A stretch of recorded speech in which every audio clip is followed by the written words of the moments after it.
അൽഹംദുലില്ലാഹി റബ്ബിൽ ആലമീൻ വസ്സലാത്തു വസ്സലാമു അലാ അഷ്റഫിൽ മുർസലീൻ വഅലാ ആലിഹി വസഹ്ബിഹി അജ്മഈൻ. അമ്മാ ബഅദു ഫയാ അയ്യുഹൽ ഇഖ്വ ഊസീകും ഇബാദല്ലാഹി വ ഇയ്യായ ബിതഖ്വല്ലാഹ്. ആദരണീയരായ സയ്യിദുമാരെ, ഉലമാക്കളെ, സഹോദരങ്ങളെ, സുഹൃത്തുക്കളെ, വിശുദ്ധ ഖുർആൻ എന്തിന് എന്നതിൻ്റെ ഏറ്റവും പ്രധാനപ്പെട്ട ഭാഗം നമ്മൾ മനസ്സിലാക്കിയത് അഷ്റഫുൽ ഖൽഖ് സ്വല്ലല്ലാഹു അലൈഹി വസല്ലമ തങ്ങൾ നബിയാണെന്ന് ലോകത്തിൻ്റെ മുൻപിൽ എന്നുമെന്നുമുള്ള ഒരു പ്രഖ്യാപനമാണ്, ശാശ്വതമായ പ്രഖ്യാപനം. നബിതങ്ങൾ അള്ളാഹുവിൻ്റെ തിരുദൂതരാകുന്നു എന്ന് അംഗീകരിക്കാതെ ഒരാൾക്ക് മുസ്ലിമാകാൻ കഴിയില്ലോ, ഇത് നമുക്കൊക്കെ അറിയാം. ഈ തിരുദൂതരാകുന്നു എന്നതിന് ആരെങ്കിലും തെളിവ് ചോദിച്ചാൽ എന്താണ് നമ്മുടെ മുൻപിൽ തെളിവ് നൽകാനുള്ളത്? അതെന്നും വേണം. അള്ളാഹു തആല അള്ളാഹുവിൻ്റെ റസൂലിനെ എന്നേക്കും റസൂലായി നിയോഗിക്കുമ്പോൾ എന്നേക്കും നിൽക്കുന്ന തെളിവ് വേണം. അവസാനിക്കുന്നതോ സംബോധിതരോടുകൂടെ തീരുന്നതോ അവർക്ക് മുമ്പിൽ മാത്രം ബോധ്യപ്പെട്ടതോ ആയ തെളിവ് പോരാ, എല്ലാവരുടെയും മുൻപിൽ വെക്കാൻ വേണ്ട തെളിവ് വേണം. ആ തെളിവാണ് മുഅ്ജിസത്ത്. ഇത്തരം തെളിവുകളാണ് മുഅ്ജിസത്തുകൾ. ഇതിൽ അഷ്റഫുൽ ഖൽഖ് സ്വല്ലല്ലാഹു അലൈഹി വസല്ലമ തങ്ങൾ ഏറ്റവും മുന്തിയ റസൂലാകുമ്പോൾ മുത്തനബിക്ക് ഏറ്റവും മുന്തിയ മുഅ്ജിസത്തും വേണം.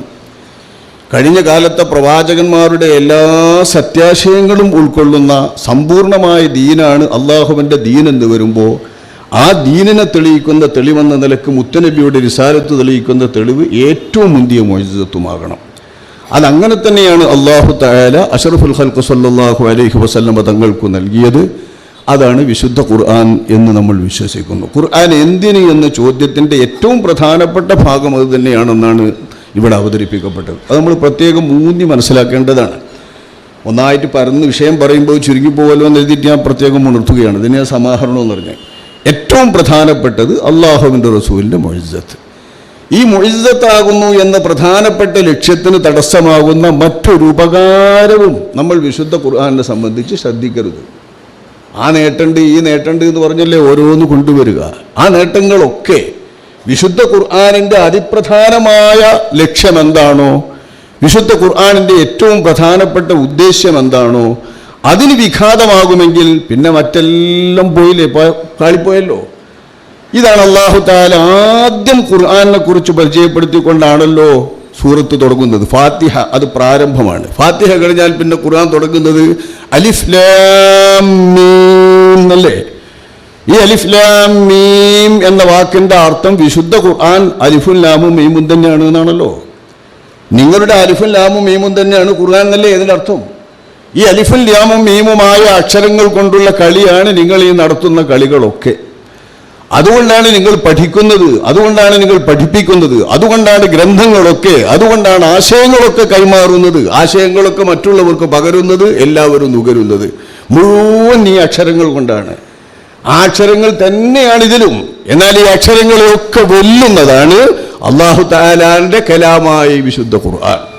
ബാക്കിയൊക്കെ നിങ്ങളെ കലാമാണ്. എന്നാൽ നമ്മളെ കലാമൊക്കെ അള്ളാഹിൻ്റെ സൃഷ്ടിയല്ലേ. അല്ലാഹു തആലാന്റെ സൃഷ്ടി എന്ന നിലക്ക് അള്ളാഹിൻ്റേതല്ലേ.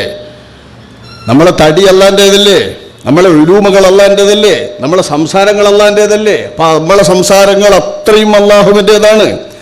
ഭാഷ തന്നെ അള്ളാഹുവിൻ്റേതല്ലേ, തീർച്ചയായും അള്ളാഹുവിൻ്റേതാണ്. ഭാഷ ഈ ലോകത്ത് അവതരിച്ചതൊക്കെ അമ്പിയാക്കന്മാരിലൂടെയാണ്.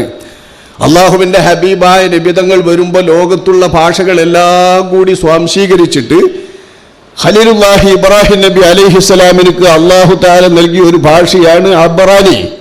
ഈ അബ്റാനി എന്ന ഭാഷയിൽ നിന്ന് അറബാനി എന്ന ഭാഷയ്ക്കുള്ള അകലം വളരെ കുറവാണ്. നമുക്കറിയാലോ, അക്ഷരങ്ങളൊന്നും അങ്ങോട്ടും ഇങ്ങോട്ട് മാറ്റിയാൽ അബ്റാനി കഴിഞ്ഞാൽ അറബാനിയാവും. ഈ അബ്റാനി എന്ന ഭാഷ ബഹുമാനപ്പെട്ട ഇബ്രാഹിം നബി അലൈഹിസ്സലാമിന് കിട്ടുന്നത് ജോർദാൻ നദി അദ്ദേഹത്തിൻ്റെ ഹിജറയിൽ വിട്ടുകിടക്കുമ്പോൾ ഇക്കരെ കടന്നപ്പോൾ ഒരു ഭാഷയ്ക്ക് സംസാരിച്ചതാണല്ലോ. പിന്നെ അവിടുന്ന് അങ്ങോട്ട് സംസാരിക്കുന്ന ഭാഷയാണ് അബ്റാനി. ഈ അബ്റാനി ഭാഷയിലാണ് ഇബ്രാഹിം നബിക്ക് ശേഷമുള്ള വേദങ്ങളൊക്കെയും അവതരിച്ചത്. ആ ഭാഷയിലാണ് ഇസ്മായിൽ നബി അലൈഹിസ്സലാം വളർന്നു വരുന്നത്. ഈ ഭാഷയിൽ നിന്ന് അറബി ഭാഷയിലേക്ക് വേഗം എളുപ്പമാണ്. അറബി ഭാഷയുടെ സമ്പൂർണമായ സാഹിത്യ രൂപമായ പ്രാകൃത രൂപമാകാൻ പറ്റില്ല. ഇനി ഏറ്റവും ആധുനിക രൂപം മാത്രം ആകാൻ പറ്റില്ല. ആധുനിക രൂപത്തെയും പ്രാകൃത രൂപങ്ങളെയും ഭാഷയ്ക്ക് വരാവുന്ന മേലാൽ വരുന്ന പുരോഗതികളെ ആസകലം ഉൾക്കൊള്ളുന്ന വിധം സമ്പൂർണമായ അറബിയുടെ സ്ഫുടമായ ഭാഷ സംസാരിക്കുന്ന ബഹുമാനപ്പെട്ട ഇസ്മായിൽ നബി അലൈഹിസ്സലാം ഇബ്രാഹിം നബിയുടെ മകനായി മക്കത്ത് വരികയും അവിടെ താമസമാക്കുകയും ഇതിലൂടെ അറബി ഭാഷയുടെ സമ്പൂർണ്ണ ഭാഷ ലോകത്ത് പ്രചരിക്കുകയുമാണ്. ഇത് ആയിരക്കണക്കിന് വർഷം അല്ലാഹു തആലാന്റെ നിശ്ചയപ്രകാരം വ്യാപകമായി ജനങ്ങൾക്കിടയിൽ സാഹിത്യാലങ്കാരങ്ങളെല്ലാം ഉൾക്കൊള്ളുന്ന രീതിയിൽ ഉപയോഗിക്കപ്പെട്ട ശേഷമാണ് വിശുദ്ധ ഖുർആൻ വരുന്നത്. ആ ജനതയോടാണ് വിശുദ്ധ ഖുർആൻ അലിഫ് ലാം മീം എന്ന് പറഞ്ഞു. നിങ്ങൾ ഈ ഭാഷ കൊണ്ട് അമ്മാനമാടിയിട്ടുള്ള മുഴുവൻ ആളുകളും സംസാരിച്ചതും നിങ്ങളുടെ കാലത്തും അതിനു മുൻപുമുള്ള സകല സാഹിത്യകാരന്മാരും ഉപയോഗിച്ചതും ഇന്ന് നിലവിലിരിക്കുന്ന സാഹിത്യകാരന്മാരെല്ലാം അവരുടെ സാഹിത്യത്തിന് വേണ്ടി ഉപയോഗപ്പെടുത്തുന്നതും നിങ്ങൾക്ക് എന്തും അങ്ങോട്ടും ഇങ്ങോട്ടും കൈമാറാൻ വേണ്ടി നിങ്ങൾ ഉപയോഗിച്ചു കൊണ്ടിരിക്കുന്നതുമായ ഭാഷയിലെ അക്ഷരങ്ങൾ അലിഫ് ലാം മീം കാഫ് ഹാ ഐൻ സ്വാദ് ഹാ മീം ഐൻ സീൻ കാഫ് ഈ അക്ഷരങ്ങൾ തന്നെയാണ് വിശുദ്ധ ഖുർആൻ. ഇതിനെ വെല്ലാൻ നിങ്ങളിൽ കഴിവുള്ളവരാരുണ്ട്? ആ ആളെയാണ് വെല്ലുവിളിക്കുന്നത്. നിങ്ങൾ കേട്ടല്ലോ പറഞ്ഞ പോലെ വെല്ലുവിളി എന്ന് പറയുമ്പോൾ ഈ സദസ്സിലെ എല്ലാവരും കൂടി ഇപ്പം വെല്ലുവിളിക്കാന്ന് പറഞ്ഞാൽ അതിന് വല്ല അർത്ഥമുണ്ടോ? നമ്മൾ അങ്ങനെ തന്നെ വെല്ലുവിളിക്കാറ്. മുജാഹിദ് ഗണ്ണനാണ് എന്ന് വെച്ചാലും മുജാഹിദുകളെ വെല്ലുവിളിക്കുമ്പോൾ മുജാഹിദുകളെ വെല്ലുവിളിക്കുന്നു കൊണ്ടുവരണ്ടെങ്കിൽ തടിയിട്ട് നമ്മൾ പറഞ്ഞാൽ നമ്മളെല്ലാ സദസ്സിനോടാ വെല്ലുവിളിക്കുക, ലോകത്തോടാ വെല്ലുവിളിക്കുക. അങ്ങനെ വെല്ലുവിളിക്കുമ്പോൾ ആ വെല്ലുവിളിയുടെ ഭാഷ അത് അർഹിക്കുന്നവരോട് തന്നെയാണ്. ഇത് പ്രത്യേകമായിട്ട് ഉണർത്തപ്പെട്ടു. ആ അർഹിക്കുന്നവരോടുള്ള വെല്ലുവിളി എന്ന നിലക്ക് ഇന്നുവരെ വിശുദ്ധ ഖുർആന്റെ ആ വെല്ലുവിളിയുടെ ആരംഭം തൊട്ട് ഇന്നുവരെ വിശുദ്ധ ഖുർആനിനെ ഭാഷ കൊണ്ട് അമ്മാനമാടുന്ന സമൂഹങ്ങൾ, അമുസ്ലിമീങ്ങളും ഇസ്ലാമിന്റെ ശത്രുക്കളും എത്രയോ കാലം ഈ ലോകത്ത് കുത്തിമറിഞ്ഞിട്ടും വിശുദ്ധ ഖുർആനെ അലങ്കോലപ്പെടുത്താൻ വേണ്ടി പല വിധത്തിൽ അവർ ശ്രമിച്ചുകൊണ്ടിരുന്നിട്ടും അത്തരം ആളുകളാരും ഈ വെല്ലുവിളിക്ക് മുൻപിൽ ഖുർആൻ കാണിക്കുന്ന ഒരു സൂറത്തിന്റെ കൊച്ചു സൂറത്തിന് പകരം മറ്റേതെങ്കിലും ആശയമാകട്ടെ ആ സൂറത്തിന് പകരം ഒരു 3 വാക്യം ഉൾക്കൊള്ളുന്ന ഒരു അധ്യായം കൊണ്ടുവരാൻ ഇന്ന് വരെ തയ്യാറായിട്ടില്ല. ഇത് നമുക്ക് എല്ലാ സാധാരണക്കാർക്കും ബോധ്യപ്പെടും. എത്ര ക്രിസ്ത്യാനികളുണ്ട്? ഇസ്ലാമിനെ ആകെ നാശാക്കാൻ വേണ്ടി നടക്കുന്ന കൂട്ടർ ക്രിസ്ത്യാനികളാണ്. അറബി ഭാഷയ്ക്ക് ഭാഷാപരമായിട്ടുള്ള അറിവ് നൽകാനും ഭാഷാ വിവരണം നൽകാനും കൂടി നമ്മൾ ഉപയോഗപ്പെടുത്തുന്ന മുൻജിദ് ഒക്കെ അത് ക്രിസ്ത്യാനികളെ സൃഷ്ടിയല്ലേ? വെറുതെ ഒരുപാട് ഗൂഢ താല്പര്യങ്ങൾ ഇതിലൊക്കെ അവർക്കുണ്ട്. അങ്ങനെ എന്തും കൊണ്ട് കൈകാര്യം ചെയ്യുന്നവരാണ് അവർ. വേദം എന്ന നിലക്ക് ഖുർആന് പകരമാക്കാൻ വേണ്ടി അള്ളാഹുവിൻ്റെ വേദത്തെ, അവരുടെ ഭാഷയിൽ ഇറങ്ങിയ വേദത്തെ അറബിയിലാക്കിയിട്ട് ലോകത്തൊക്കെ വിതരണം ചെയ്യുന്നുള്ളൂ. ഖാല റബ്ബു ലിൽ യസൂഅ എന്നും പറഞ്ഞിട്ട് അങ്ങനെ അത് കാണാൻ ഓരോരുത്തർക്ക് വായിക്കുന്നതൊക്കെ ഡയറി ആയിട്ടും ഡയറിയിൽ ഓരോ തീയതിക്ക് യോജിച്ച വാക്യങ്ങളായിട്ടുമൊക്കെ ബൈബിളിലെയും വേദങ്ങളിലെയും വാക്യങ്ങൾ. ഈ വാക്യങ്ങളൊക്കെ അറബിയിൽ എഴുതുന്ന ഈ വിഭാഗത്തിന് വിശുദ്ധ ഖുർആനിന്റെ വാക്യത്തിന്റെ വെല്ലുവിളി ഞങ്ങൾ ഇതാ സ്വീകരിക്കുന്നു. ഈ വെല്ലുവിളിക്ക് മുൻപിൽ ഇന്നാ അഅ്തൈനാകൽ കൗസർ ഫസല്ലി ലിറബ്ബിക വൻഹർ ഇന്ന ശാനിഅക ഹുവൽ അബ്തർ എന്ന് ബിസ്മി കൂട്ടി ഈ പറയുന്ന ഈ സൂറത്തിനു സമാനം ബിസ്മിയായിട്ട് തന്നെ കൂട്ടിക്കോട്ടെ. പിന്നെ ബാക്കി ഈ 3 ആയത്തുകൾക്ക് സമാനം ഒരു സൂറത്തോ ഒരു വാക്യമോ കൊണ്ടുവരാൻ ഇന്നുവരെ ക്രിസ്ത്യാനി സമൂഹത്തിനോ ഇസ്ലാമിക വിരുദ്ധ ശത്രുക്കൾക്കോ അറബ് ലോകത്തുള്ള അമുസ്ലിമീങ്ങൾക്കോ ഭാഷാപ്പടുക്കൾക്കോ സാഹിത്യകാരന്മാർക്കോ ആർക്കു തന്നെയും സാധ്യമായില്ല എന്നത് സാധാരണക്കാർക്ക് മനസ്സിലാവുന്ന ഖുർആനിൻ്റെ അമാനുഷികതയാണ്. ഈ അമാനുഷികതയും മുഇസ്സത്തും തീർത്തും മനുഷ്യ മനസ്സിൽ നിന്ന് തന്നെ ഇല്ലാതാക്കുന്ന വിധമാണ് ഖുർആനെ പഠിച്ചുകൊണ്ടിരിക്കുന്നത് നമ്മുടെ സമൂഹത്തിൽ പുതുതായി. ഖുർആന്റെ പഠനം വ്യാപകമാവുകയാണ്. എല്ലാ വിഭാഗവും ഖുർആൻ പഠിക്കാൻ തിരിയുകയാണ്. ഖുർആൻ പഠിപ്പിക്കാൻ തിരിഞ്ഞാലൊക്കെ വിശുദ്ധ ഖുർആനെ വികലമാക്കാനും മുമ്പേ പഠിച്ചു വരുന്ന ആശയങ്ങൾക്ക് പുതുതായി ഓരോന്നുണ്ടാക്കാനും ചമക്കാനുമാണ് കൊണ്ടുവന്നത് എന്നാണ് പിന്നെ ഇവിടെ അവതരിപ്പിക്കപ്പെട്ടത്. നിങ്ങൾ കേട്ടല്ലോ, ഏത് വിദ്യാർത്ഥികാരും ഖുർആനായത്ത് ഓതിയിട്ടാ രംഗത്ത് വന്നത്. അപ്പോൾ ഖുർആൻ ആയത്തിൻ്റെ പരിഭാഷയും നേരർത്ഥവും പറഞ്ഞുകൊണ്ടാണ് മുസ്ലിം സമൂഹം നിരന്തരമായി നിലനിന്നു പോരുന്ന പാരമ്പര്യത്തിൻ്റെ ആശയങ്ങളിൽ നിന്നും വിശ്വാസ തത്വങ്ങളിൽ നിന്നും ആചാരങ്ങളിൽ നിന്നും ഈ സമൂഹത്തെ വഴിതെറ്റിക്കാൻ കാലാകാലങ്ങളിൽ വന്ന വിദ്യാർത്ഥികാർ മുഴുവൻ സ്വീകരിച്ചിട്ടുള്ള മാർഗം ഖുർആനെ ഭാഷാപരമായി വിവർത്തനം ചെയ്തും പരിഭാഷപ്പെടുത്തിയും അവർക്ക് മനസ്സിലാകുന്ന രീതിയിൽ ഇങ്ങനെയാണ് ഖുർആനിൽ പറഞ്ഞത് എന്ന് ഉറപ്പിച്ചും തറപ്പിച്ചും പറഞ്ഞാണ്. ഇതാണ് പരിഭാഷാ വിവർത്തനം എന്ന് പറയുന്നത്. ഈ പരിഭാഷ വിശുദ്ധ ഖുർആനിനെ, ഖുർആൻ എന്നതിനെ നമ്മൾ എങ്ങനെ വിലയിരുത്തുന്നുവോ ആ ബഹുമാനങ്ങളൊക്കെയും തകർക്കുന്നതാണ്. ഒന്നാമതായി ഖുർആൻ പാരായണം ചെയ്യൽ മുതഅബ്ബദായ ഗ്രന്ഥമാണ്. ഖുർആന്റെ പാരായണമാണ് അല്ലാഹു തആല അഷ്റഫുൽ ഖൽഖ് സ്വല്ലല്ലാഹു അലൈഹി വസല്ലമ തങ്ങളിലൂടെ ആദ്യമായി മുഅ്മിനീങ്ങൾക്ക് നൽകിയത്. യത്ലു അലൈഹിം ആയാതിഹി, ഖുർആന്റെ തിലാവത്ത്. ഈ തിലാവത്ത് പരിഭാഷക്കുണ്ടോ? നമുക്കെന്നെ വായിക്കാമല്ലോ. ഈ തിലാവത്ത് പരിഭാഷക്കില്ലല്ലോ. നമ്മൾ പുസ്തകം വായിക്കുന്ന വായനല്ലേ നമ്മളാകുന്നത് വായിക്കുന്നത്, തിലാവത്തില്ല. വയുസക്കീഹിം, അവരെ സംസ്കരിക്കാനും തസ്കിയത്ത് ചെയ്യാനും അഷ്റഫുൽ ഖൽഖ് സ്വല്ലല്ലാഹു അലൈഹി വസല്ലമ തങ്ങൾ നിയുക്തരായി. ഇത് മുഅ്മിനീങ്ങളിലേക്ക് മുത്തനബി അയക്കുമ്പോൾ ഖുർആനിലൂടെ സാധിച്ചിട്ടുള്ള ഒന്നാണ് തസ്കിയത്ത്. ഈ തസ്കിയത്ത് ഖുർആന് പകരമായി വിവർത്തന ഗ്രന്ഥങ്ങളോ അതിൻ്റെ ഭാഷാന്തര ഗ്രന്ഥങ്ങളോ കൊണ്ടുവന്നാൽ അതിലൂടെ സാധിക്കുന്നുണ്ടോ? ഇല്ല. വയുഅല്ലിമുഹുമുൽ കിതാബ വൽ ഹിക്മ, ഇറക്കപ്പെട്ട ഈ വേദത്തെയും ഹിക്മത്തിനെയും കൂട്ടിയിട്ടാണ് അധ്യാപനം. അള്ളാഹ് പറഞ്ഞാൽ നോക്കിയാണെങ്കിൽ ഈ ആയത്ത് തന്നെ മതി. അള്ളാഹിൻ്റെ റസൂലിൻ്റെ നിയോഗവും ലക്ഷ്യമൊക്കെ നമുക്ക് മനസ്സിലാകാൻ ഈ ഒരൊറ്റ ആയത്ത് മതി. ലഖദ് മന്നല്ലാഹു അലൽ മുഅ്മിനീൻ ഇദ് ബഅസ ഫീഹിം റസൂലൻ മിൻ അൻഫുസിഹിം യത്ലു അലൈഹിം ആയാതിഹി. മുത്തനബി തങ്ങൾ ജനങ്ങളിൽ നിന്ന് പിറന്നു വന്നവരാണ്, ജനങ്ങളിലൂടെ വളർന്നു വന്നവരാണ്. മനുഷ്യരാശിയുടെ ഭാഷയാണ്, മനുഷ്യരാശിയുടെ പ്രകൃതമാണ്, മനുഷ്യരാശിയുടെ രീതിയിൽ പ്രസവിക്കപ്പെട്ടവരാണ്. ഒരത്ഭുതകരമായിട്ടുള്ള രീതിയും നബിയുടെ പ്രസവത്തിലില്ല. പ്രസവിച്ചപ്പോണ്ടായിട്ടുണ്ട്, അത് വേറെ അത്ഭുതങ്ങൾ. പ്രസവ രീതിയിലൊന്നുമില്ലല്ലോ. അല്ലാഹുവിന്റെ ഹബീബായ നബി തങ്ങൾ മിൻ അൻഫുസിഹിം, അറബികളിൽ നിന്ന് വന്നവരാണ്. അറബികളുടെ മനുഷ്യരുടെ സാധാരണ രീതി. അപവിശ്വാസികൾക്ക് വിശ്വാസികളുടെ സമൂഹത്തിൽ നിന്ന് അവരിൽപ്പെട്ട മനുഷ്യരിൽ നിന്ന് നിയുക്തരായിരുന്നിട്ടും യത്ലു അലൈഹിം ആയാതിഹി, അള്ളാന്റെ ആയത്തുകൾ ഓതുന്നു. വയുസക്കീഹിം, ആ ആയത്തുകൾ ഓതിയിട്ട് തസ്കിയത്ത് ചെയ്യുന്നു. തസ്കി ചെയ്ത മനസ്സുകളിലേക്ക് ഈ മുഅ്മിനീങ്ങൾക്ക് വയുഅല്ലിമുഹും ഇയ്യാഹു, ഇങ്ങനെയല്ലേ പറയാ, ഈ വേദത്തെ അവർക്ക് പഠിപ്പിക്കുന്നു. അല്ലെങ്കിൽ വയുഅല്ലിമുഹ, ഈ ആയത്തുകളെ പഠിപ്പിക്കുന്നു. ഇങ്ങനെയല്ലേ പറയേണ്ടത്? ഇത് പറയേണ്ടടുത്ത് അല്ലാഹു തആല തഅലീം ചെയ്യുമ്പോൾ അല്ലാഹു തആല ഉപയോഗിക്കുന്നത് യുഅല്ലിമുഹുമുൽ കിതാബ വൽ ഹിക്മ.